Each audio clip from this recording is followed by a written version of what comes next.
Olá pessoal, tudo bem? Chegamos ao final de 2025 e temos um mundo muito mais complexo e muito mais militarizado no final de 2025 em relação a 2024. Nós vimos orçamentos militares recordes, tanto para os Estados Unidos, bem como também para o principal rival que se projeta em relação aos Estados Unidos, chamado China, ou melhor ainda, a República Popular da China para os íntimos.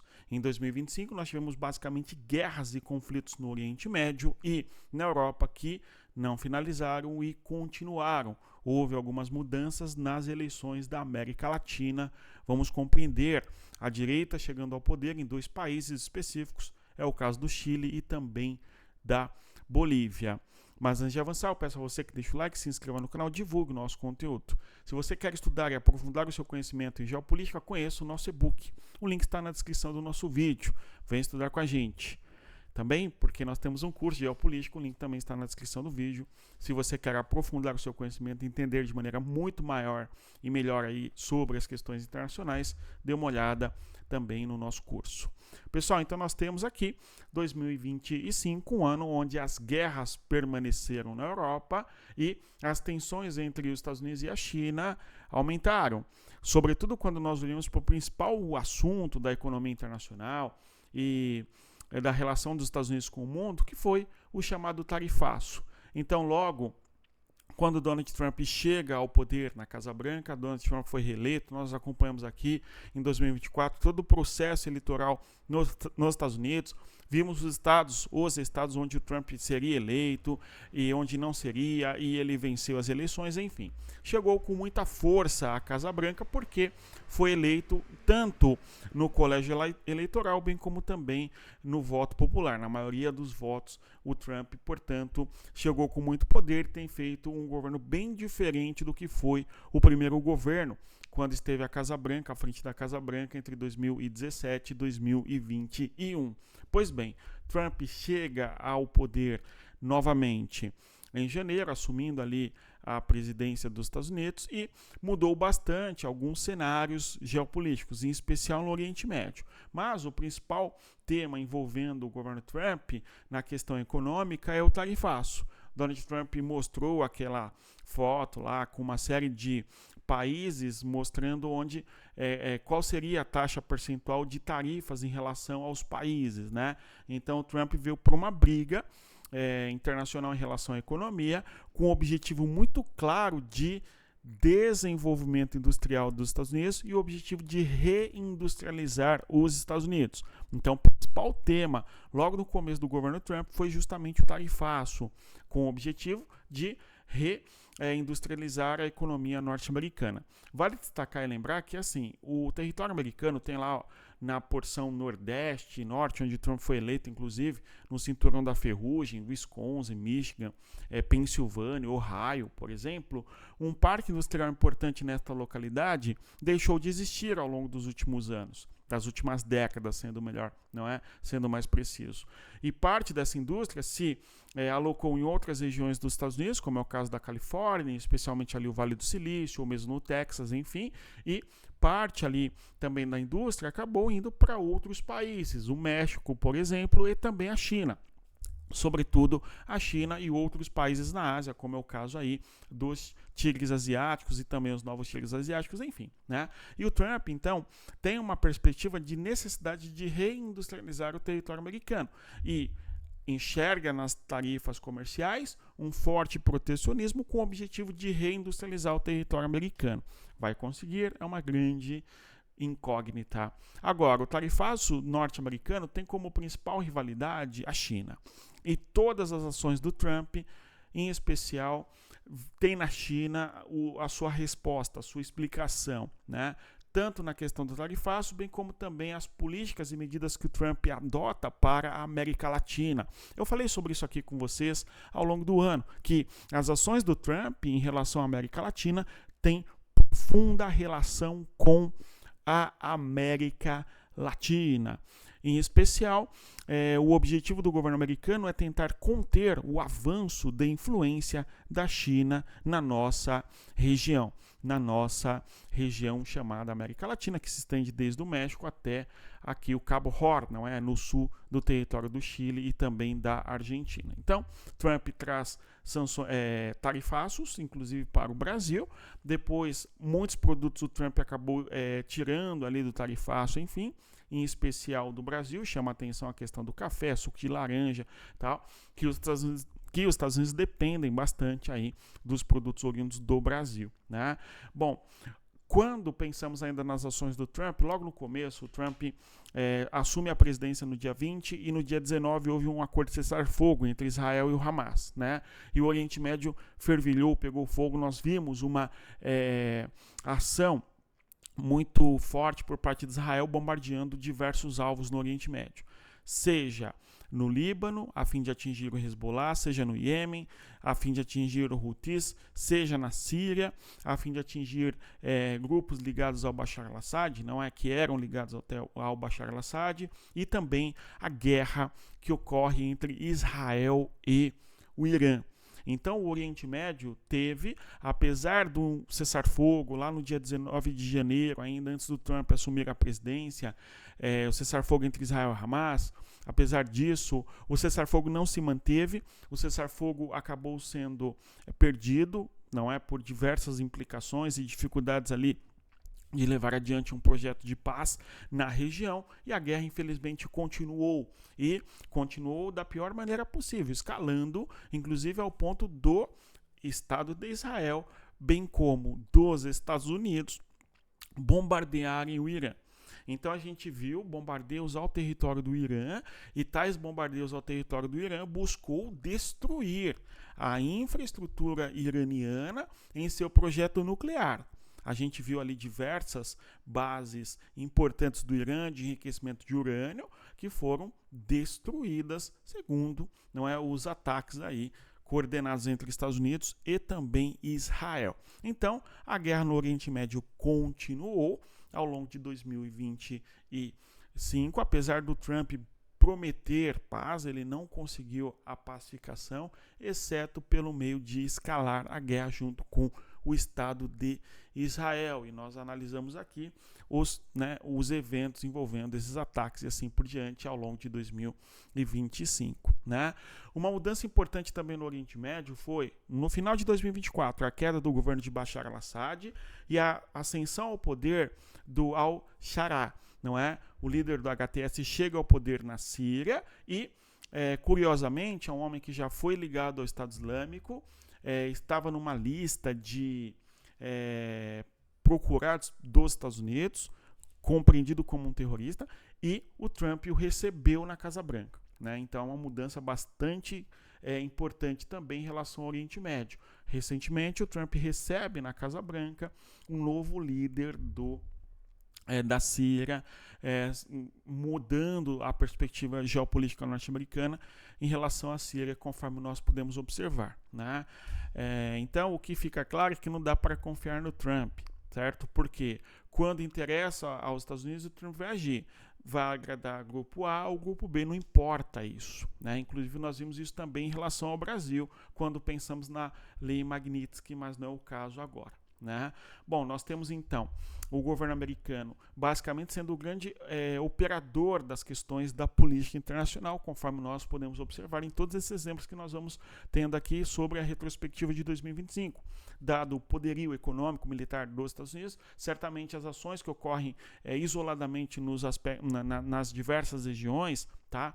Isso tem em alguma medida alguma relação com os Estados Unidos ou sofre até influência dos Estados Unidos, enfim. Pois bem, então a gente tem o governo Donald Trump também, em relação à América Latina.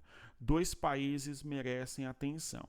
O Panamá, onde o governo americano forçou o Panamá a compartilhar com os Estados Unidos a travessia, não é, na região do Canal do Panamá, forçou também o Panamá para se distanciar da China e não construir infraestrutura chinesa em seu território. Foi uma ação bastante firme por parte do governo americano para tentar resgatar influência nesta região, porque se os Estados Unidos tinham na Europa o grande rival no contexto do século XIX e tinham na União Soviética o grande rival no contexto da Guerra Fria, hoje os Estados Unidos têm como grande rival a China. Tá? E todas as ações do governo americano e muito dessa retrospectiva de 2025 tem a ver com a posição da China e as disputas eventuais que existem entre Estados Unidos e China, tal, né? E com o Panamá não foi diferente. Outro país aqui na América Latina que nós temos que ter uma atenção específica é o caso da Venezuela. Nós vimos os Estados Unidos bombardeando de maneira bastante incisiva embarcações da Venezuela e vimos também toda a possibilidade de uma guerra e uma intervenção militar por parte dos Estados Unidos na Venezuela. Não aconteceu, mas o Maduro teve a sua cabeça que já estava a prêmio, simplesmente aumentando ali o valor a ser pago eventualmente pela cabeça de Nicolás Maduro, né? Então nós tivemos uma... como nós vamos dizer, né, ações bem firmes por parte dos Estados Unidos em relação a Maduro e recentemente, nas últimas semanas, inclusive, o governo americano capturando navios, não é, petroleiros venezuelanos, sob a alegação de que foram lá no passado tomados pela Venezuela. Então, uma situação de pirataria do governo Trump, escreve aqui nos comentários, tá? Agora, o governo americano também recebeu na Casa Branca a fim de tentar levar adiante o diálogo para a paz na Ucrânia. Não conseguiu. Nós tivemos o governo americano obtendo vitórias na Ucrânia. O governo americano obteve vitórias na Ucrânia, eu reitero, como os Estados Unidos simplesmente, com interesse nas terras raras da Ucrânia, impôs acordos para o Zelensky a fim de manter apoio para a Ucrânia. Então, o governo americano recebeu o Zelensky na Casa Branca numa situação bastante humilhante para o governante da Ucrânia. Nós acompanhamos aqui, né, simplesmente dizendo que o Zelensky não tinha as cartas e que não teria condições de vencer a guerra sem o apoio americano e que o governante da Ucrânia deveria se humilhar diante dos Estados Unidos. Basicamente foi esta a mensagem. E, na sequência, o governo americano buscou costurar um acordo com a Ucrânia a fim de permanecer apoiando a Ucrânia com imagem de satélite, apoio financeiro para a questão humanitária, militar, etc., em troca de um acordo em relação ao acesso por parte dos Estados Unidos aos recursos minerais da Ucrânia. Na minha avaliação, eu disse aqui com vocês que isso era uma expoliação das riquezas da Ucrânia, né? Alguns acham que não, que a Ucrânia tem que abrir mão da sua riqueza natural, porque senão a Rússia vai avançar nos territórios e conquistar do mesmo jeito, né? O fato é que a Rússia permanece avançando sobre cidades importantes do território da Ucrânia. A gente viu nesse ano o avanço por parte da Rússia em Toretsky, por exemplo, tá certo? Em outras cidades a gente acompanhou aqui, tá? Certamente evidenciando que a guerra de atrito permanece e no horizonte não parece que vai finalizar. Pois bem, o Trump recebeu de maneira bastante vexatória o Zelensky na Casa Branca e também o governante da África do Sul, né? Além disso, nós tivemos também um encontro entre Donald Trump e Putin, tá? Um encontro que ocorreu no Alasca. E, pelo que parece, eles dividiram o mundo conforme seus interesses, né? A gente comentou aqui. Mas, apesar desse encontro entre Trump e Zelensky, Trump e Putin, não houve, né? Não houve um acordo de cessar-fogo e a pacificação está, pelo que nos parece, longe de acontecer no território da Ucrânia. Ou seja, teremos 2026, a guerra continuando, avançando para o seu 4º ano, que é o caso ali da guerra entre Rússia e Ucrânia, em fevereiro. Vamos acompanhar. Além disso, nós temos a Europa, e tem tudo a ver com a questão da guerra da Ucrânia, que foi o projeto de rearmamento da Europa. A gente tem o programa REARM da Europa, onde até 2030, salvo engano, os países da União Europeia vão investir 800 bilhões em armamentos em militarismo de maneira geral, enfim, com o objetivo de se rearmar e estar disposta eventualmente a se proteger de eventuais conflitos com potências extra-regionais, seja a China, seja a Rússia, etc. O despertar, em boa medida, do armamento por parte da Europa tem como finalidade maior independência e autonomia em relação à dependência que eles têm em especial de quem? De Washington, dos Estados Unidos, dentro de um guarda-chuva da OTAN, que o governo Trump forçou que a OTAN aumentasse o seu orçamento de 2% do PIB para 5% do PIB. Nós tratamos aqui também sobre isso. Tá? Para finalizar, quero chamar a atenção para a América Latina, em especial a América do Sul. O Brasil e a questão da Lei Magnitsky causou uma série de alvoroço no nosso país, conforme a gente observou, porém o Trump depois acaba voltando atrás. Pelo que se discutiu, o governo Lula e o governo Trump teriam feito um acordo para que os Estados Unidos tivessem acesso até as áreas do Brasil, e isto fez com que a Lei Magnitsky fosse retirada dos ombros de Alexandre de Moraes, mais conhecido pelos íntimos, a exemplo do dono do Banco Master, como Xandão, ou Xandinho, né? Enfim, de qualquer maneira, a gente tem o Brasil aí envolvido na questão de uma lei contra terrorismo, contra perseguidores, contra aqueles que cometem crimes contra os direitos humanos, né? Mas essa lei foi retirada em relação ao Alexandre de Moraes. Agora, as eleições na América Latina dão um tom diferente aqui para o que nós tínhamos de crescente, não é, movimento da esquerda. A gente destaca a eleição na Bolívia, tá? O partido da Bolívia ali, importante das últimas décadas, o MAS, né, Movimento ao Socialismo, perdeu força nos últimos anos na Bolívia. A gente viu agora a eleição do Rodrigo Paz, né, com orientação política diferente da perspectiva mais à esquerda na Bolívia. E também no Chile, o ex-governante chileno, o Boric, né, sai do poder e foi eleito um candidato mais à direita, inclusive chamado de Bolsonaro chileno por alguns imbecis, né? Tem uma perspectiva diferente, enfim, mas de qualquer maneira o Katz eleito no território do Chile, mudando a realidade política e a tonalidade, não é, de esquerda do Chile para a direita. A mesma coisa a gente tem que observar também na Argentina.